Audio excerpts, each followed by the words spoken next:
សួស្តីពុកម៉ែបងប្អូនទាំងអស់ដែលកំពុងតែចូលចិត្តស្រឡាញ់នៅខោអាវម៉ាកល្បីបាទនៅក្នុងស្រុកខ្មែររបស់យើងមានច្រើនមែនទែនបាទម៉ាកដូចជា Lacoste Zado Avi បាទមានច្រើនទៀតបាទដែលអ្នកទាំងអស់គ្នាអាចមករត់ជាវទិញបានបាទពីកន្លែងហាងខ្ញុំបាទឲ្យចូលមកមែនមកដែរវិញកំពុងតែនិយាយពីម៉ាកខោអាវល្បីមកនិយាយវាដាច់ម៉ាកគេអស់លីងមក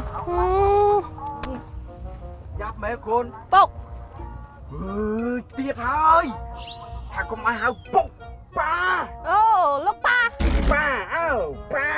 អូបែងមិញនិយាយអង់គ្លេសទៅណងអាតុងអែមហ្នឹងគោចេះច្រើនមានតាំងពី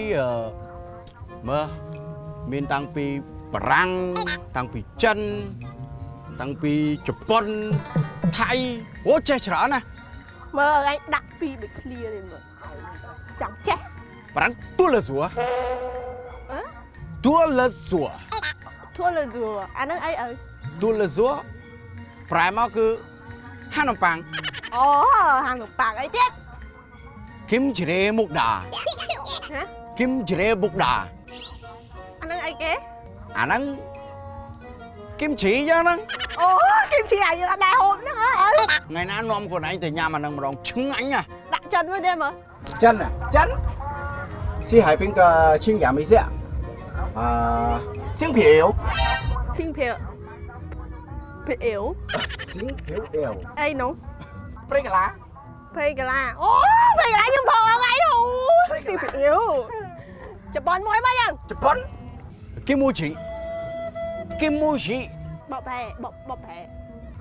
គីមូជីហ្នឹងតែសណាំងតែអំណាចហ្នឹងមិនកូនឯងដឹងអូពាក្យថ្មីអូមានមួយទៀតមានភាសាមួយទៀតគឺគ្មានអ្នកណាដឹងទេអឺតយ៉ាវប៉ុនជីឡំកសយអីអាហ្នឹងប៉ានេះអាវយឺតអឺតយ៉ាវប៉ុនជី2ជាន់ឡំកសយលយគូសំអាវយឺត2ជាន់លយគូសំខ្ញុំស្គាល់ដែរខ្ញុំចេះមួយដែរគឺយ៉ាវពើនមកមីអាហ្នឹងអីគេកូន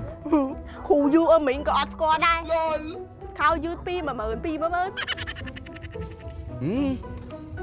តណងណា